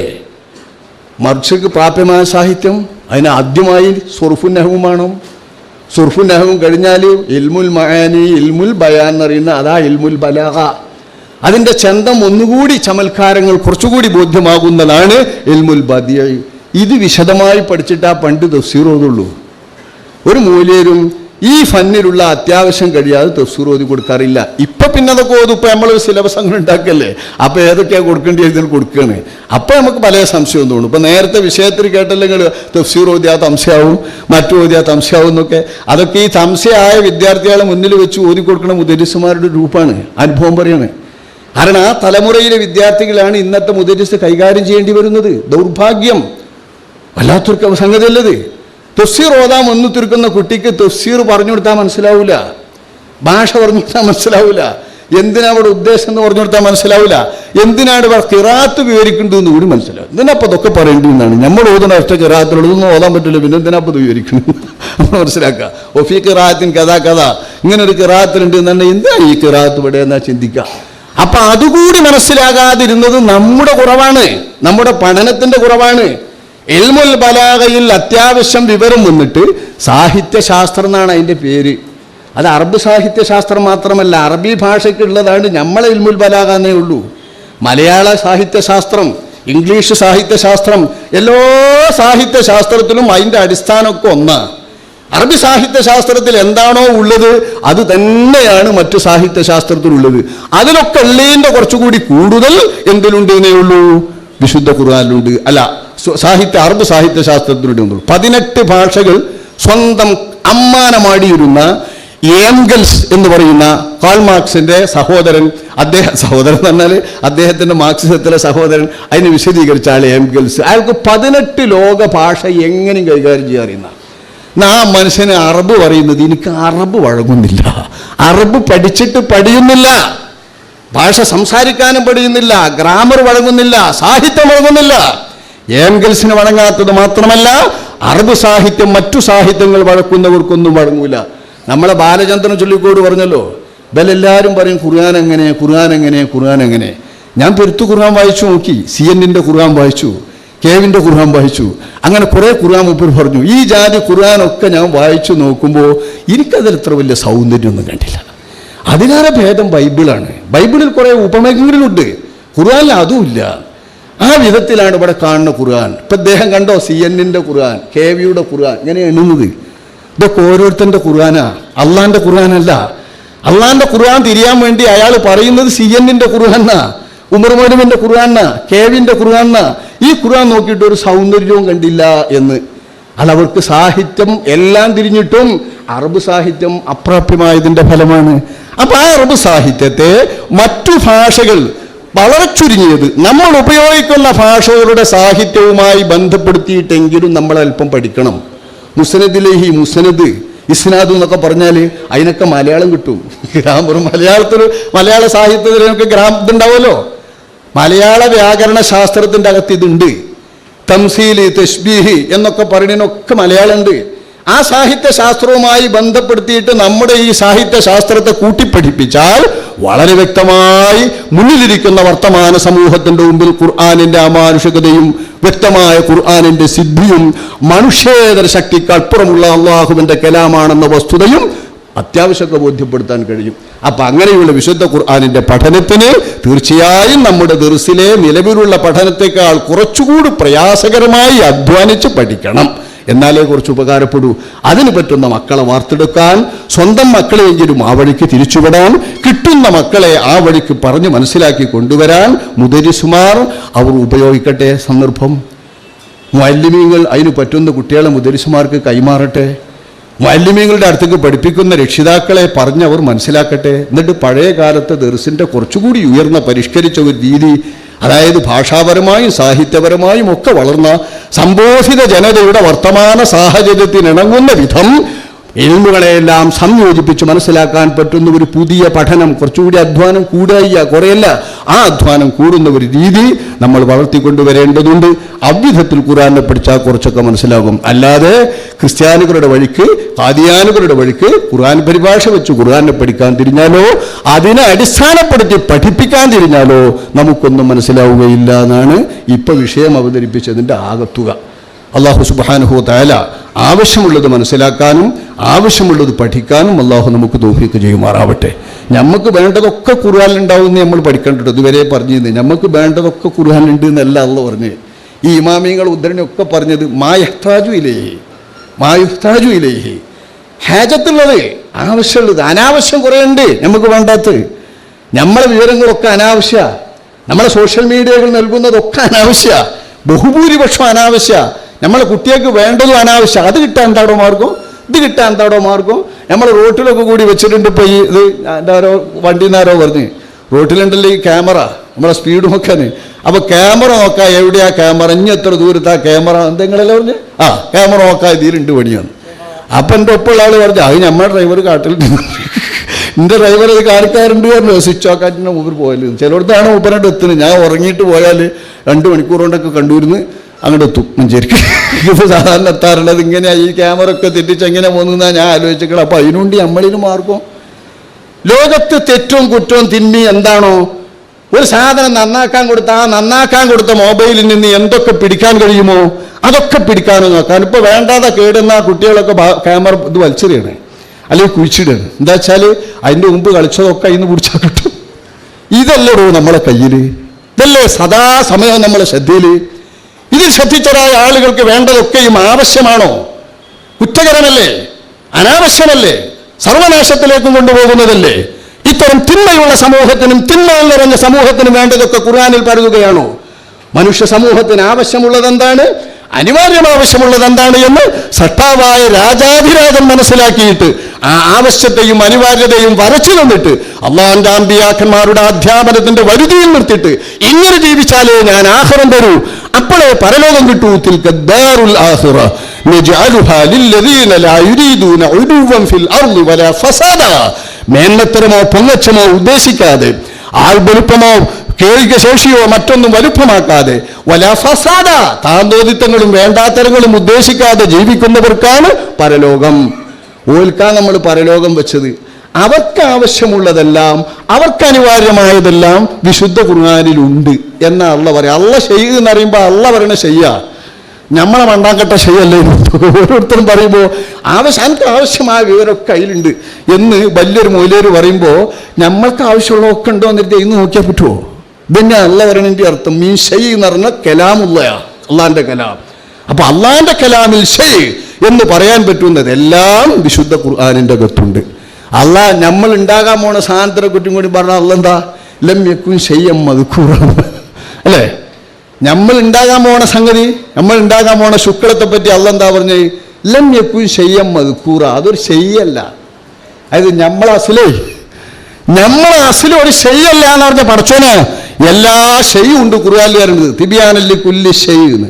അപ്പൊ അള്ളാന്റെ ഷെയ്യാണ് ഖുർആനിൽ എന്ന് മനസ്സിലാക്കണം. അത്തരം ഷെയ്കൾ വിവരിക്കണമെങ്കിൽ ഉലമാക്കൾ, ഉസ്താദുമാർ, പൊരുത്തമുള്ള ഉസ്താദുമാർ, ഇൽമിന്റെ വെളിച്ചം കിട്ടിയ ഉസ്താദുമാർ, മശായിഖുമാരിൽ നിന്ന് നൂറ് കിട്ടിയ ഉസ്താദുമാർ, ആ ഉസ്താദുമാരിലൂടെ നമ്മൾ പഠിക്കുകയും വളരുകയും ചെയ്താൽ ഇൻഷാ അല്ലാഹ് നമുക്ക് ഖുർആൻ പഠിക്കാൻ പറ്റും. അത്തരം ആളുകളുടെ വയലുകളും ഉറുദികളും ഗ്രന്ഥങ്ങളും ലേഖനങ്ങളൊക്കെ വായിച്ചാൽ വെളിച്ചം കിട്ടും. ആ വെളിച്ചത്തിലൂടെ സമൂഹത്തെ നയിക്കാനും സമൂഹം നയിക്കപ്പെടാനും അല്ലാഹു തആല തൗഫീഖ് നൽകുമാറാവട്ടെ എന്ന് പ്രാർത്ഥിച്ചു.